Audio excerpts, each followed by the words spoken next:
안녕하세요. 저는 평범한 중소기업에서 일하고 있는 30대 여자입니다. 제가 겪은 일을 지금 이 자리에서 꺼내기까지 많은 시간이 필요했는데요. 그때는 정말 그 어떤 공포 호러물보다 무서운 상황이었습니다. 여러분들은 부디 저와 같은 일은 겪지 않길 바라는 마음에 조심스레 사연을 써봅니다. 제가 그 남자를 처음 만난 곳은 테니스 동호회였습니다. 저는 개인적으로 운동을 정말 좋아하는 편인데요. 제가 다니는 회사가 월급이 적은 대신에 칼퇴 주말은 보장해주는 편이었거든요. 그래서 취미생활로 사이클 동호회, 테니스 동호회, 러닝 동호회 등 이것저것 해보는 걸 좋아했습니다. 그 남자는 어느 날 저희 테니스 동호회 신입 회원으로 들어왔고 테니스를 레슨 받은 지 한 달도 안 된 생 초보였더라고요. 복식 경기를 할 정도의 실력이 되지 못해서 재미를 못 붙일 만한데 항상 일찍 와서 혼자 연습하며 열심히 하길래 저도 대단한 실력자가 아니지만 이것저것 가르쳐주면서 서서히 친해졌습니다. 동호회가 끝나면 감사하다고 저에게 커피를 건네주시더라고요. 덕분에 많이 배웠습니다. 항상 감사해요. 저 때문에 일찍 오셔서 가르쳐주시고. 아니에요. 저도 덕분에 연습하고 좋았어요. 운동하신 지는 얼마나 되셨어요? 저는 한 2년 됐어요. 2년밖에 안 됐는데 이렇게 잘 치세요? 저보다 잘 치는 분들이 얼마나 많은데요. 저는 경기 처음 보고 구력 한 10년 되신 줄 알았어요. 헤이, 너무 가분한 칭찬이시네요. 이제 어디로 가세요? 집이요. 어디 사시는데요? 땡땡동이요. 어차피 가는 길인데 태워다 드릴까요? 지하철 타시면 2번이나 환승해야 하잖아요. 아, 괜찮은데. 스승님을 모시는 제자라고 생각하시고 부담 없이 대해주세요. 그럼 신세 한 번만 칠까요? 처음에는 그 사람을 남자로서 생각하지 않았습니다. 제 이상형과는 거리가 멀었거든요. 저는 개인적으로 좀 덩치가 있고 든든한 타입을 좋아하는데 그 남자는 슬림한 체형에 얼굴도 하얗고 딱 봐도 온실 속의 화초처럼 자라온 도련님 같은 타입이었습니다. 제 마음을 흔들기에는 강력한 한 방이 없었달까요? 물론 저 사람도 나한테 관심이 없겠지 하면서 부담 없이 대했던 것 같아요. 저에게 연애와 결혼은 선택사항일 뿐 꼭 해야 하거나 의무라고 생각하지 않았거든요. 22살 때 저희 부모님께서 교통사고로 동시에 돌아가시고 외동딸인 저 혼자 남은 인생을 꿋꿋이 감내해야 했을 때 유일하게 얻은 교훈이 인생을 미련 없이 즐기자였습니다. 자식 키우느라 뼈 빠지게 일하며 인생의 대부분을 써버리고 제대로 즐기지도 못한 채 그렇게 가버리셨으니 얼마나 허망해요.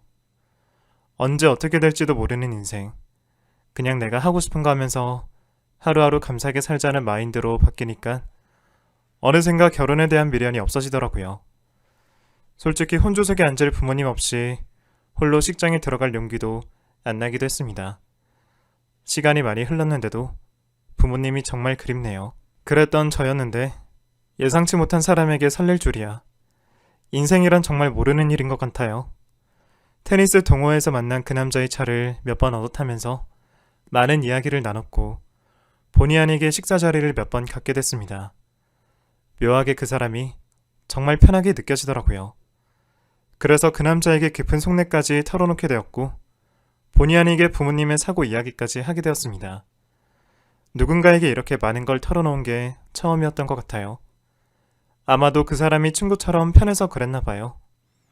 이제는 반말을 하기로 하면서 급격히 가까워졌고 저를 책임감 있게 집까지 데려다주고 모닝콜까지 챙겨주는 모습에서 의외라는 생각을 하게 되었고 그때부터 서서히 그 사람이 달라 보였습니다.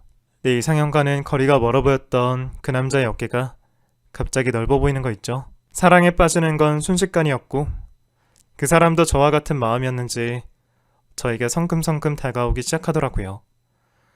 의외로 박력 있는 사람이구나 싶었죠. 그러던 중 다른 여자 회원과 팀을 이뤄 복식 경기를 하는 모습에 묘한 질투를 하게 되었고 이게 어쩌면 호감인가 보다 싶어 제 마음을 확실히 확인할 수 있었습니다. 그렇게 저는 그 남자의 마음을 받아들이기로 결심했던 것이죠. 사실 제대로 된 연애를 해본 게 까마득했습니다.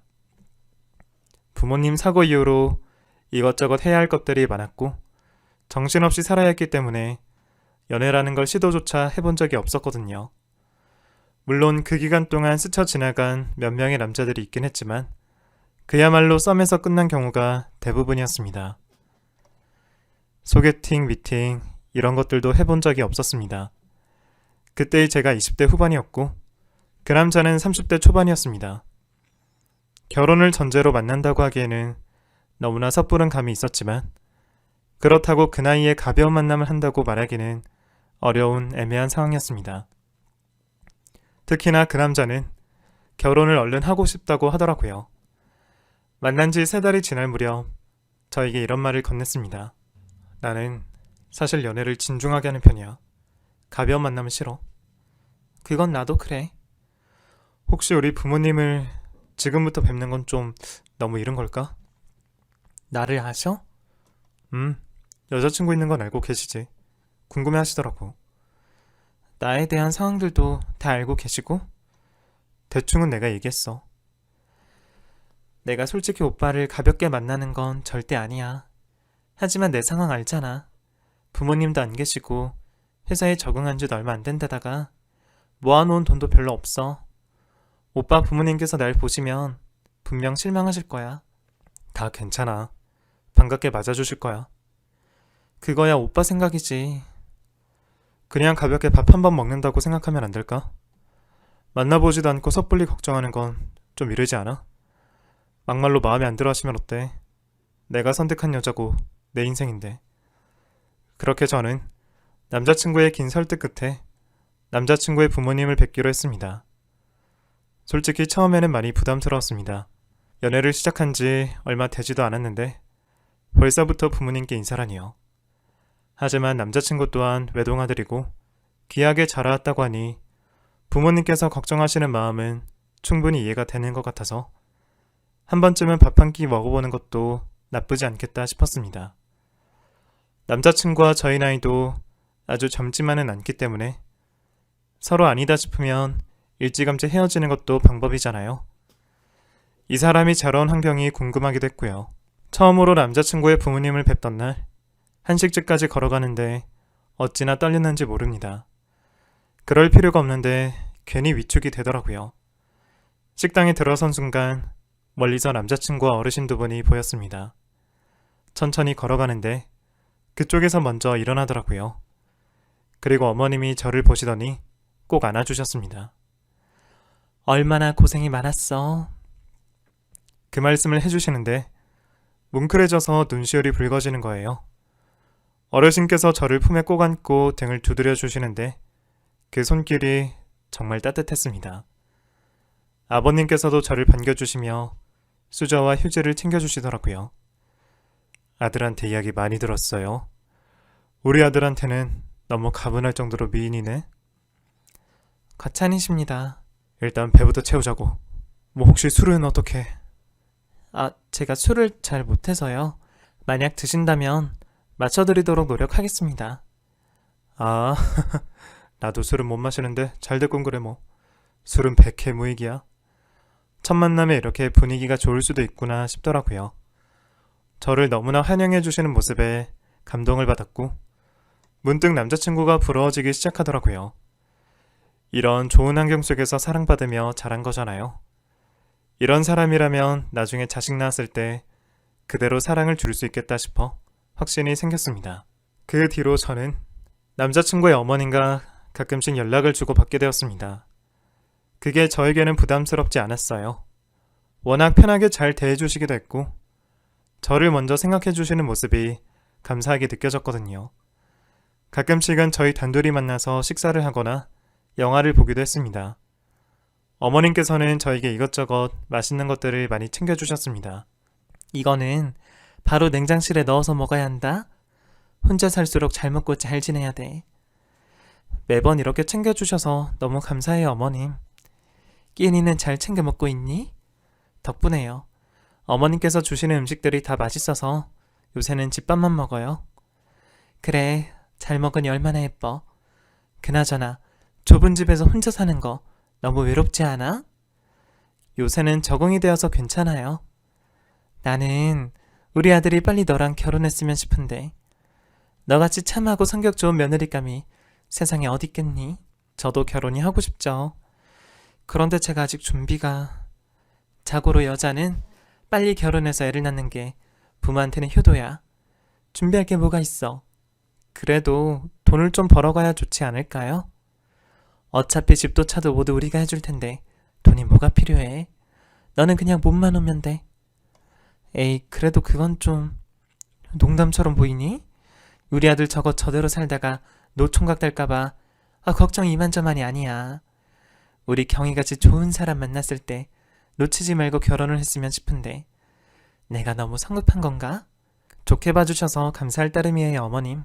남자친구의 부모님께서는 경제적으로 여유로운 편이시라 저더러 몸만 오면 된다고 일찌감치 결혼을 하라고 권유하시더라고요. 보통 어르신들이 손주는 젊을 때 낳아야 한다며 할 거면 일찍 하라고들 하시잖아요. 어머님도 비슷한 생각이시더라고요. 요즘같이 저울질하며 재고 따지는 집안이 얼마나 많은데 다 해줄 테니 몸만 오라고 하시니 솔직히 너무 감사한 일이잖아요. 게다가 요즘 집값이 얼마나 비싸요. 번듯한 집 한 채에 차까지 사주시겠다고 하니 귀가 쫑긋하긴 하더라고요. 가끔씩 어머님과 쇼핑을 할 때가 있었는데 그럴 때마다 저에게 옷도 사주시고 가방도 척척 사주셨습니다. 이런 귀한 대접을 받아도 되나 싶긴 했지만 너무 좋더라고요. 만약 이 집안에 시집을 가게 된다면 좋은 시부모님과 평생 행복하게 살 수 있겠구나 싶어 기대가 되기도 했습니다. 평생 나타날 것 같지 않던 사람이 내 눈앞에 나타나 모든 일들이 일사천리가 되는 걸 보면 역시 사람은 각자의 인연이 있는 것 같다는 생각이 들더라고요.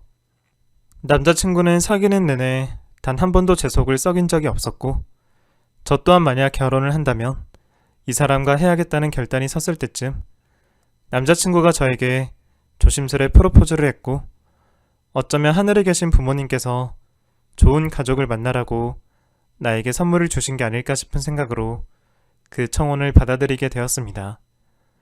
그때는 지금이 아니면 이런 좋은 분들을 만날 수 없을 거라고 생각했습니다. 주변에서도 많이들 축하해 주더라고요. 특히 제 친구들은 저에게 복 받았다며 부러워하기도 했습니다. 요새 그런 시부모가 어딨냐? 집도 해줘, 차도 해줘, 명품백도 사주셨다며. 그 정도면 주말마다 찾아가서 커튼 빨래도 할 말 없는데 심지어 집안일도 안 해도 된다고 했다며? 친구로서 조언하는데 절대 놓치지 마라. 가진 거 하나 없는 저를 받아주신 것만으로도 감사한데 그 이상을 해주시니 이런 분들이 또 있을까 싶었습니다.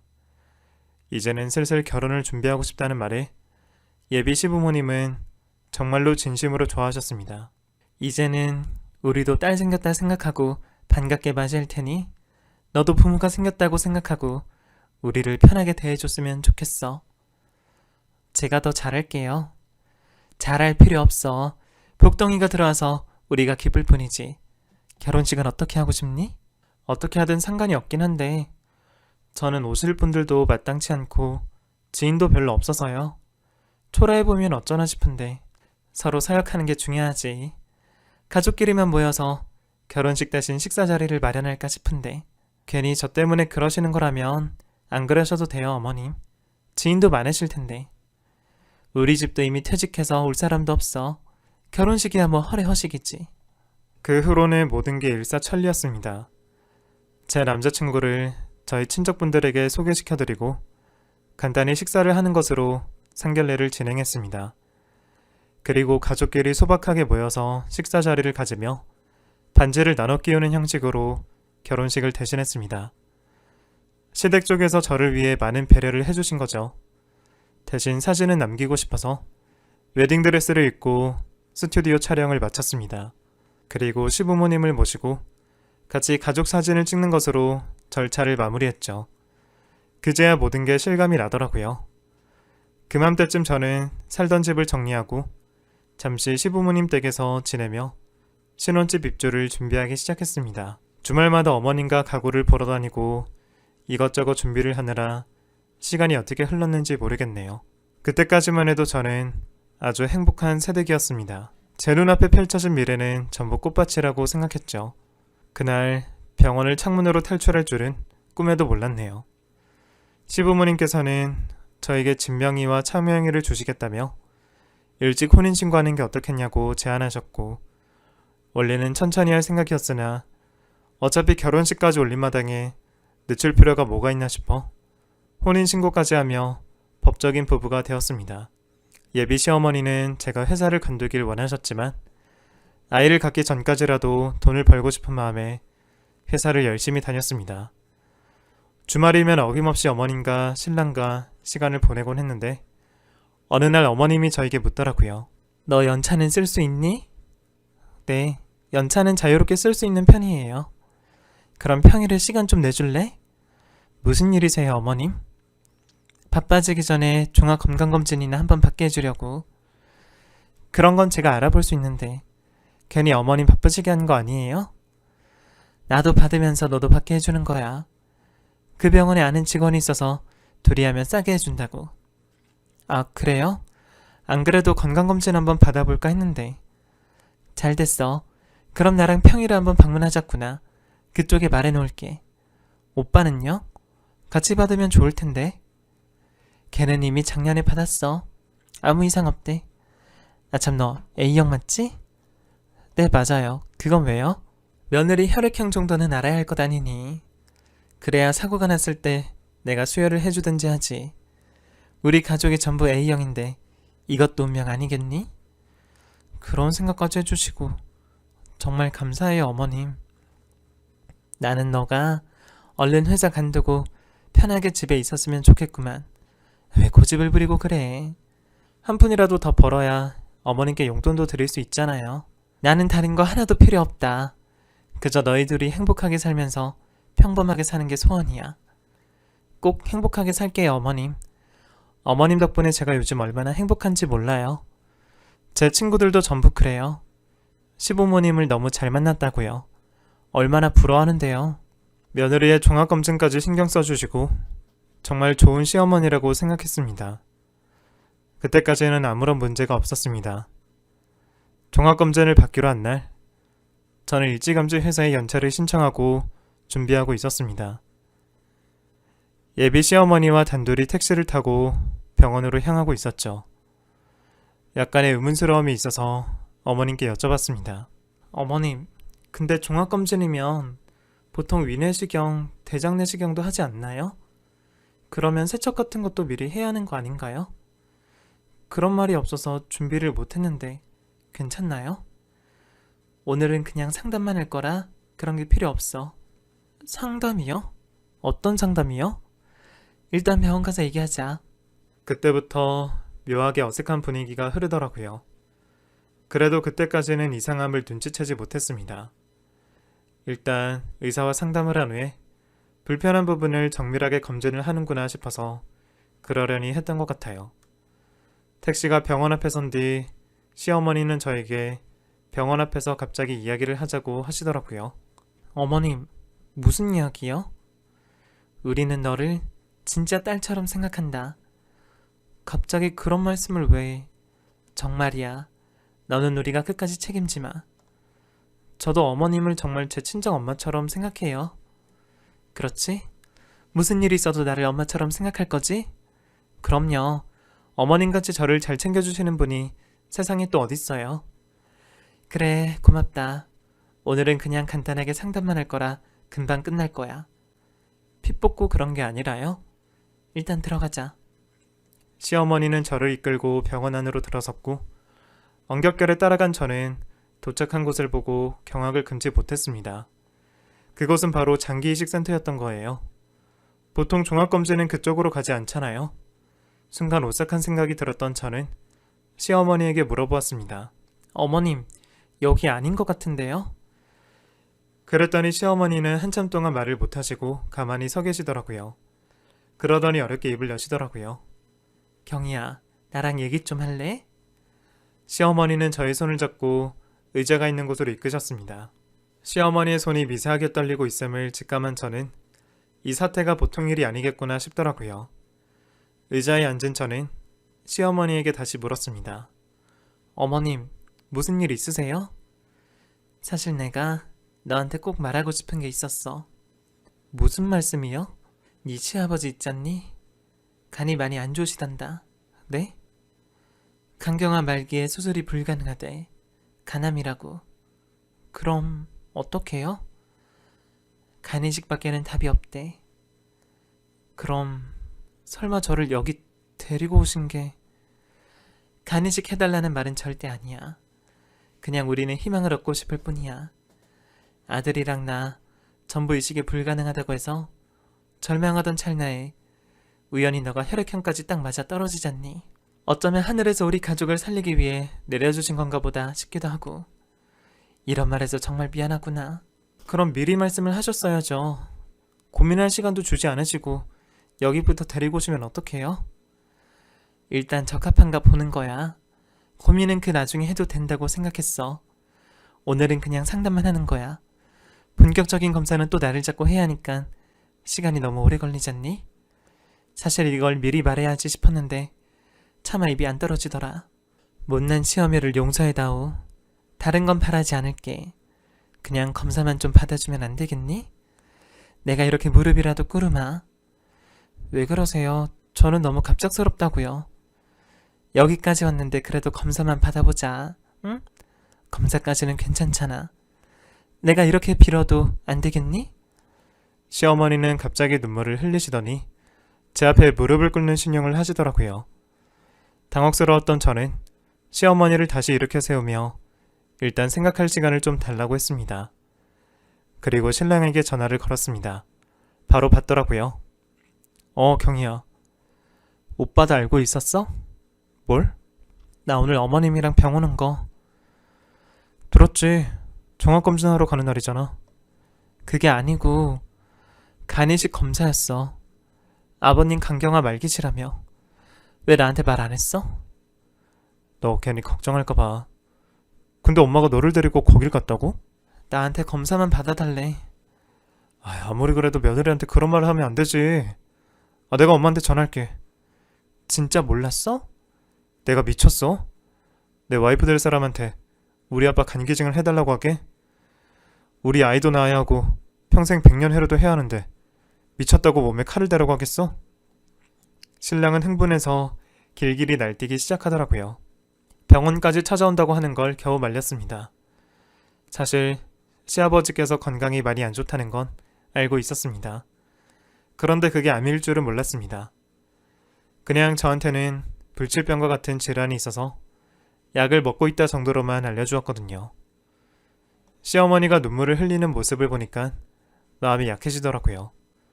처음에는 저도 화가 많이 났죠. 아무리 그래도 그렇지 남의 자식이나 다름없는 사람한테 간이식 검사를 받아달라니요. 그런데 다른 한편으로 생각해보면 오죽했으면 그렇게 했겠나 싶더라고요. 남편을 살릴 수만 있다면 뭐든지 할 수 있을 것만 같은 그 마음을 저도 이해하거든요.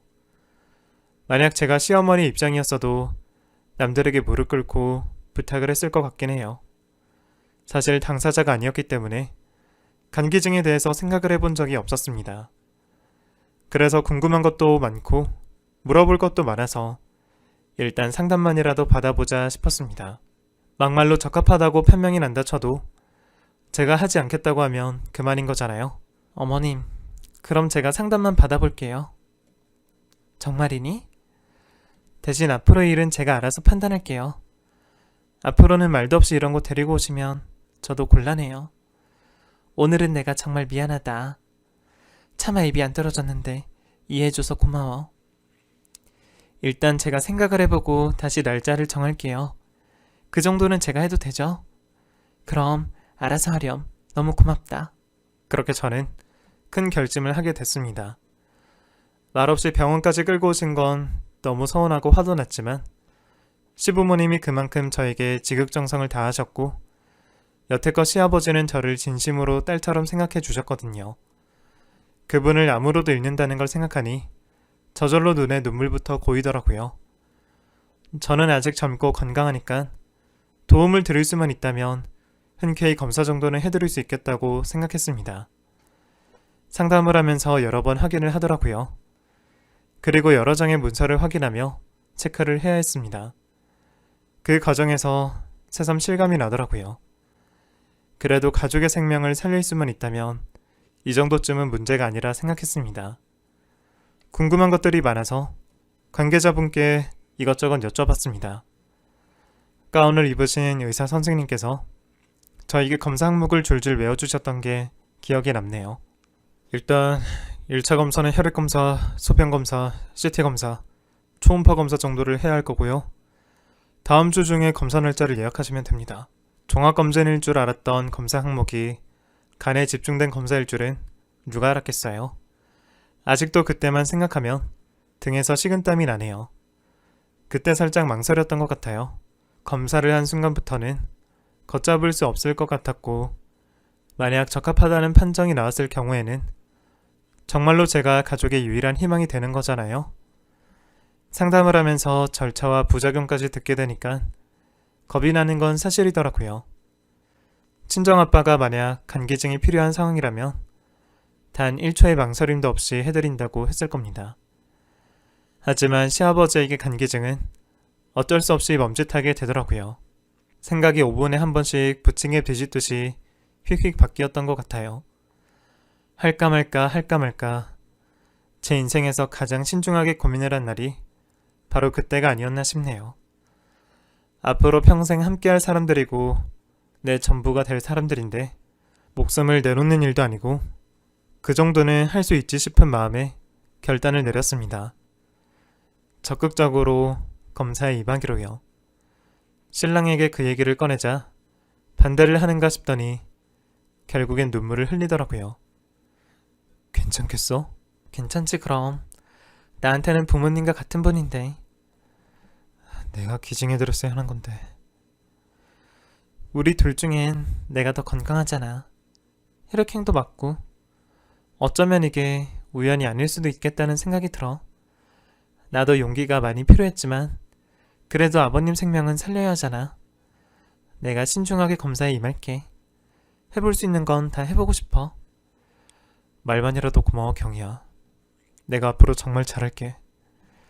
시아버지께서는 저에게 입이 10개라도 할 말이 없다며 고개를 숙이고 조용히 눈물을 흘리시더라고요. 아버님, 아직 결과는 모르지만 일단 해볼게요. 내가 너한테 무슨 말을 해야 할지 모르겠다. 이런 것까지 하게 해서 너무 미안하구나.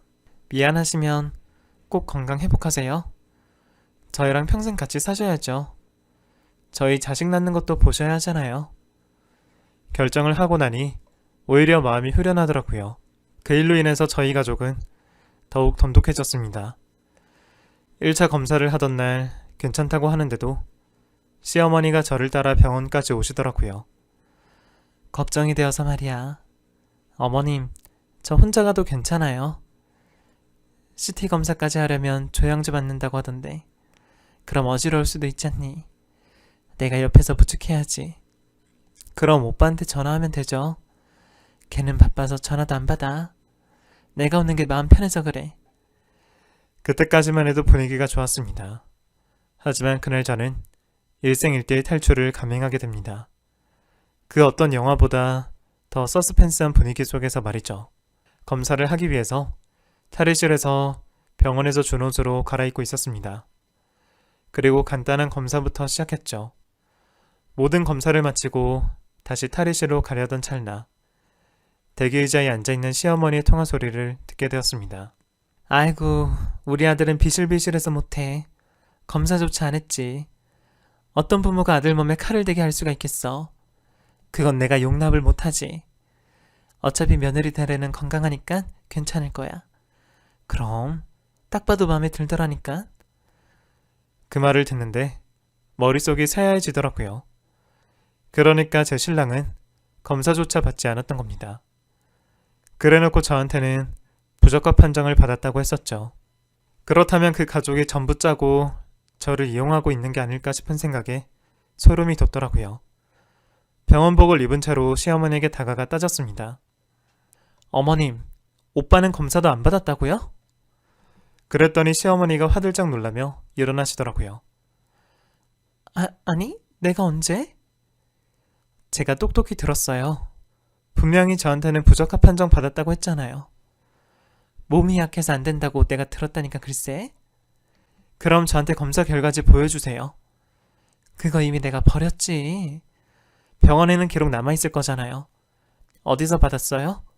제가 문의해 볼게요. 아니 지금 그게 중요해? 딱 봐도 우리 아들보다는 너가 더 건강하잖아. 그 정도는 너도 이해해야지. 검사를 받고 안 받고는 다른 문제죠. 어떻게 직계가족은 쏙 빠지고 며느리만 검사를 받냔 말이에요. 이게 말이 된다고 생각하세요? 저는 용납 못해요. 둘 다 검사하기 전에는 저 더 이상 진전시키지 않을 거예요. 너 지금 나 협박하니? 그럼 네 남편 몸에 칼 댈 작정이야? 그 비실비실한 몸에 기어고 칼을 대야겠어? 이게 어머님 본심인가 보네요. 며느리는 괜찮고 아들은 걱정되시나 보죠? 그래, 그것 좀 해주는 게 뭐가 어때서? 어디서 통화 소리를 몰래 듣고 말이야. 내가 너를 걷어주겠다고 하는데 이 정도도 못해줘? 이건 거래잖아요. 어머님, 불법 거래요. 뭐? 불법? 어쩌면 의도를 가지고 접근했을 수도 있겠다는 생각이 드네요. 저 이거 그냥은 못 넘어가요. 너 정말 엄마한테 이럴 거야? 이럴 때만 엄마죠. 저 여기서 그만할래요. 여기까지 와서 왜 그러니 경아야, 어? 검사에 잘 임하기로 했잖아. 일단 검사는 끝까지 받자. 저한테 정말 너무하신 거 아니에요? 알지. 일단 나랑 얘기 좀 하자. 우리 서로 터놓고 얘기 좀 하자고. 탓에 전화를 하며 다시 제 손을 꼭 잡는 시어머니의 손이 갑자기 무서워지기 시작하더라고요. 어쩌면 이 사태가 우연이 아닐 수도 있겠다는 생각이 들면서 그 어떤 공포영화보다 소름이 끼쳤습니다. 손을 꽉 잡고 안아주더라고요. 일단은 그 손을 놓고 싶었습니다. 어머님, 일단 저 손 좀 놓아주세요. 옷 좀 갈아입고요. 문 앞에서 기다릴게. 경이 얼른 나와야 돼. 알았지? 가까스로 손을 풀고 탈의실로 들어오자마자 다리에 힘이 풀려 주저앉고 말았습니다. 어떻게 해야 할지 몰라 막막했습니다. 가장 절친한 친구에게 전화해서 울면서 이 사실을 털어놓자 저보다 더 흥분을 하며 날뛰더라고요. 야, 미쳤어? 너 그 집에 간계증하면 끝장이야. 지금이야 가족이지. 평생 너를 책임져 줄 수 있을 것 같아? 목적이 있는 결혼은 목적만 달성하면 끝나는 거야. 얼른 도망쳐. 오늘 그 집에 들어가지도 말고 그냥 도망쳐 나와. 너 지금 굉장히 위험한 상황인 거 몰라? 문 앞에 시어머니 계셔. 아, 그럼 뛰어서 도망치기라도 해. 너 그러다 거기 발목 묶이면 큰일 난다고. 그때 문 밖에서 시어머니 목소리가 들렸습니다. 경희야, 아직이니? 엄마가 들어갈까? 순식간에 전화를 끄는 저는 결단을 내려야 했습니다. 평소에는 원하다고 생각한 시어머니 목소리가 어찌나 무서웠는지 모릅니다.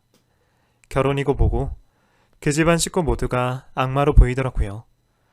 두리번거리던 저는 탈의실에 창문이 크게 있다는 걸 발견했고 병원복을 찢다시피 하며 옷을 갈아입었습니다. 그리고 그 창문을 통해 밖으로 나가 도망을 쳤습니다. 다행히도 탈의실은 1층이라 쉽게 나갈 수 있었는지 9층이었으면 빼도 박도 못한 채로 그 집에 다시 끌려갔을 겁니다. 상상만 해도 소름이 끼치네요. 일단 친구 집으로 피신한 저는 마음을 진정시킬 시간이 필요했습니다. 정말 쉴 새 없이 전화를 해대더라고요. 가족이 돌아가며 전화를 하는 걸 보니 모두 같이 있었나 봅니다. 다음 날이 되어 신랑에게 전화를 하니 소리부터 질러대더라고요. 왜 전화를 안 받아? 병원에서는 왜 도망쳤는데? 오빠가 더 잘할 거 아니야? 무슨 말이야 그게? 부적합 판정 받은 거라는 증거 나한테 보여줄 수 있어? 아이, 그건 내가 미안하게 생각해. 하지만 갑자기 사라지는 건 무슨 경우야, 어? 아무리 놀라는 상황이 벌어졌다고 해도 얼굴만 떼고 오해를 풀어야지. 오해? 온 가족이 날 속인 게 오해라고? 내가 어제 밤을 새면서 생각해봤어. 모든 게 퍼즐처럼 맞춰지더라고. 우연이 아니었어. 혼자 소설 쓰지 말고 집으로 좀 와. 부모님이 걱정하시잖아. 걱정? 간 기증자가 사라져서 초조한 거겠지. 너 진짜 이럴 거야? 그래, 검사를 받지 못한 건 사실이야. 엄마가 워낙 반대를 하잖아. 나 피 뽑는 것도 빈혈이 있어서 어려운 거 알잖아. 검사 해보지 않아도 알아. 나는 절대 아빠한테 기증해줄 처지가 못 된다는 거. 근데 너 검사하고 나서 부적합 판정 받으면 나라도 검사 받으려고 했어. 순서가 잘못됐을 뿐이지 엄마는 지병이 있어서 검사조차 못 받는데 어떻게 그럼? 내가 외동아들이라 다른 가족도 없어. 친척도 다 거절했다고. 우리 아빠가 젊은 시절 돈밖에 모르느라 친척들이랑도 등지고 친구도 지인도 없어. 외롭게 살다 갈 순 없잖아. 우리 아빠 너무 불쌍하지 않아? 효자 납셨네. 그러면 오빠가 기증해주지 그래? 요즘 사위 며느리가 기증 많이들 해준대. 적합하면 충분히 그럴 수 있다고 생각해. 나는 싫어. 처음부터 날 속이고 병원에 데려간 것도 그렇고 나 몰래 식구들끼리 작당 모의 한 것도 그렇고 무엇보다도 나를 가족으로 생각하지 않는 그 태도가 너무 싫어. 딸처럼 생각했어봐. 내 몸에 칼 대는 걸 쉽게 생각했겠어? 본인 아들은 절대로 하면 안 된다고 하면서? 경희야, 그래도 많이 예뻐하셨잖아. 내가 곰곰이 생각해봤어. 만약 우리 엄마 아빠가 살아계셨더라면 어땠을까? 내가 부모님을 위해 간 기증을 하겠다고 나서도 부모님이 싫다고 반대했을 거야? 예비시댁 어르신을 위해서 간 기증을 하겠다고 하면 어땠을까? 분명 뜯어 말렸을 거라고. 간 기증을 조건으로 한 결혼 나는 절대로 못하겠어. 그러니까 우리 여기까지로 해. 여기서 헤어지자. 지금 너 그 말 진심이야? 솔직히 우리 부모님이 얼마나 너한테 잘해줬어. 이번 한 번 가지고 결혼 취소하자고 하는 거 너무 매몰찬 거 아니야? 목적이 있으니까 나한테 잘해줬던 거겠지. 나 지금 모든 게 의심스러워. 오빠가 운동 동호회에 들어온 시점도 수상하고 나한테 가족관계 물어본 것도 수상해. 게다가 혈액형까지 물어봤잖아. 야, 그건 너무 과대해석이야. 내 짐은 버리든지 말든지 알아서 해. 우리 부모님은 한번 만나야지. 만나서 무슨 꼴 당하려고? 싫어. 만나고 싶지 않아. 경희야, 한 번만 만나자, 어? 소름 끼치니까 전화 끊어. 다시는 연락하지 마.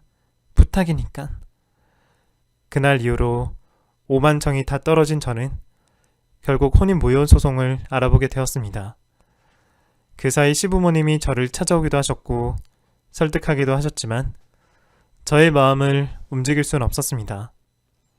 한번 결정을 내리니 그 마음이 변치 않더라고요. 그 일을 겪으며 정말 외롭다는 생각이 들었습니다. 내가 유일하게 기댈 곳을 찾았는데 알고 보니 그건 모두 허상이었다는 생각에 서럽기도 했습니다. 참 뼈저리게 교훈을 느꼈죠. 이 세상은 결국 혼자라는 것, 목적 없는 호의는 없다는 것, 잘해주는 사람에게 쉽게 마음을 줘서 안 된다는 것, 호되게 당하며 깨달았네요. 길고 긴 싸움이었습니다. 그래도 결국엔 다시 혼자가 될 수 있어서 다행이었습니다. 만날 때마다 불쌍한 척을 어찌나 하던지 하마터면 속을 뻔했습니다. 시어머니가 될 뻔했던 그 사람은 저에게 이런 말까지 하더라고요. 아무리 그래도 여자한테 이혼거리 펴는 흉일 텐데 감당할 수 있겠니? 부모도 없이 이혼녀로 사는 게 어떤 의미인지는 알고 있어? 제 인생 제가 알아서 살 테니까 신경 쓰지 마세요, 어머님. 내가 걱정이 되어서 그래. 같은 여자로서 말이야. 만약 그 집에 시집을 갔더라면 더 고생을 했겠죠? 아마도 제 조상신이 저를 도왔던 것 같네요. 조근조근하게 남을 까내리던 그 말들을 잊을 수가 없네요. 만약 결혼을 했다라면 그 말들을 매일 들으며 살아야겠죠. 그래놓고 좋은 시어머니인 척, 딸처럼 대해주는 척 했던 게 소름이 끼치네요. 모든 게 끝나고 다시 작은 집을 구해서 혼자 살게 됐습니다. 어쩌면 맞지 않는 옷을 입으려고 했던 저의 가욕의 결과가 아니었을까 싶긴 했지만 저는 지금의 삶에 나름대로 만족을 합니다. 신랑이 될 뻔한 그 남자는 그 이후로 동호회에서 종적을 감췄습니다. 저 또한 더 이상 그 동호회에 나가지 않게 되었고요. 살림까지 합쳤던 사람과 헤어진 이후로는 인간관계가 많이 협소해졌네요. 그 일을 겪은 후로 저는 완전히 혼자 살기로 결심했습니다. 워낙 독립적인 성향이 강하기도 하고 혼자서 이것저것 하는 걸 주저하지 않는 타입이라 이 생활이 나름 잘 맞는 것 같아요. 주변에 혼자 사는 친구들도 많아서 서로 교류하면서 지내느라 이제는 외로울 틈이 없네요. 웃긴 게 뭔지 아세요? 잊을만 할 때 가끔 밤마다 그놈이 문자를 보내거나 전화를 해대곤 한답니다. 과감하게 차단 버튼을 눌려버렸네요. 이제는 과거의 일이 되어 추억거리처럼 말을 하곤 하지만 그때는 정말 제 인생 최대의 고비였습니다. 만약 그때 제가 시어머니의 통화 내용을 듣지 않고 고지곳대로 간기증을 해줬더라면 제 인생이 어떻게 흘러갔을까요? 감히 예상해보건대 지금보다 행복하지 않았을 겁니다. 아마 불행했을 수도 있겠죠. 만약 남편이 바람 피우고 이혼을 요구했다면 저는 더욱 처절했을 수도 있겠네요. 생각해보면 그분들과 만난 지 얼마 되지도 않았는데 평생을 약속하고 간기증까지 생각했다는 게 어이가 없을 뿐입니다. 그래도 교훈이라도 남았으니 다행이라 생각하려고요.